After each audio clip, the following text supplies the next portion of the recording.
저는 계몽되었다. 어제 윤석열 탄핵 심판 최후의 변론에서 윤석열 측 김계리 변호사가 이렇게 말을 했습니다. 메시지 계엄이었다. 국민 호소용 계엄이었다. 이 내란 속의 윤석열의 궤변을 대변하다 결국 자신의 정신과 이성마저 윤석열과 동규화시켜버린 아주 충격적인 장면이었습니다.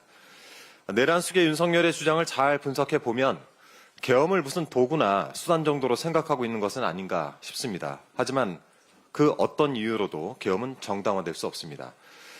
민주당 때문에, 북한 때문에, 부정선거 때문에 이런 말도 안 되는 이유를 들어서 계엄을 선택한 그 자체로 죄가 된다는 것을 이제는 좀 깨우쳤길 바랍니다. 자칭 보수란 자들이 계엄을 이해하는 시각도 윤석열과 크게 다르지 않습니다. 개혁신당 이준석 의원이 어느 유튜브 영상에 출연을 해서 비상계엄 당일에 대한 이야기를 풀어놓던데 적잖이 놀랐습니다. 요컨대 이준석 의원이 본회의장에 들어갔을 때 국민의힘 의원들이 모여 있었고 이들이 이준석 의원에게 망했다라고 말하더라. 또 같은 자리에 있었던 한동훈 당시 국민의힘 대표는 해맑은 미소로 손을 흔들더라. 본회의장 밖에서 국민과 보좌진, 당직자, 국회 사무처 직원들이 계엄군과 맞서고 있는 그 절체절명의 상황이었는데 그런 점과 저도 그 현장에 있었던 입장에서 이건 논평할 가치조차 없다라고 생각을 하지만 다른 이의 쓴 웃음도 보기에 따라선 해맑게 보이는 건 그걸 바라보던 이의 당시 마음가짐이 그래서지 않았을까 생각을 해봅니다. 해맑아서 참 부럽습니다. 그동안 잠잠하던 한동훈 전 대표가 오늘 책을 출간한다는데 그 내용이 계엄과 관련한 것이란 점에서 의미심장합니다.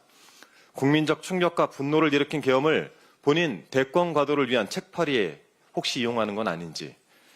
언론 보도 등으로 알려진 바에 따르면 한동훈 전 대표는 이 책에서 이재명 대표를 언급했다고 합니다. 계엄 같은 극단적 수단을 쓸 수 있는 사람으로 적시를 했다고 하는데 이분에게도 같은 말씀 드리고 싶습니다. 뭐 눈에는 뭐만 보인다. 그토록 자신을 아껴준 형님이신 윤석열, 그 내란 속의 윤석열의 당적이 왜 국민의힘이겠습니까? 책은 본인이 직접 쓰셨겠죠. 대피를 한 것이 아니라면 타인에 대한 지저분한 비하를 버젓이 적어둔 그 책, 중요한 증거 자료로 잘 보존하고 판단을 해보도록 하겠습니다. 다시 말씀드리지만 계엄은 위헌이고 위법입니다.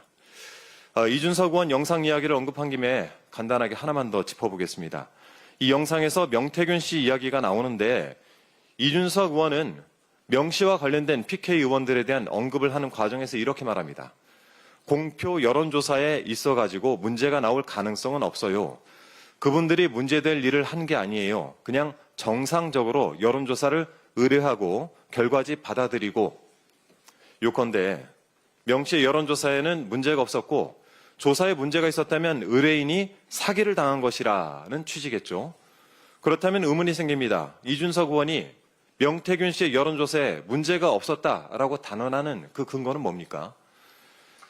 창원지검이 지난 11월 13일 작성한 수사보고서 여기에 따르면 피의자 명태균 등이 여론조사 자료를 조작한 것으로 강하게 의심되는 사정이 있으므로 압수수색 영장을 청구한다라고 되어 있습니다.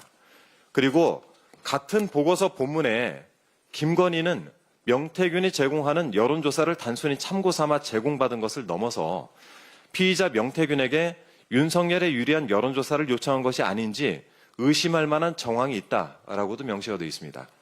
그러니까 김건희는 명태균의 여론조사 조작을 알고 있었을 가능성이 있다라고 검찰이 판단했던 것으로 보입니다. 2022년 4월 창원의창 재보궐선거 당시 이준석 당시 당대표가 명태균 씨에게 김영선 후보가 이기는 여론조사를 몇 개 던져달라. 그러면 사무총장에게 던져서 끝내주겠다라고 했다는 내용이 이 보고서에 담겨 있습니다. 그럼 명 씨가 던진 여론조사를 몇 개 받아본 사람이 이준석 의원이기 때문에 묻는 것입니다.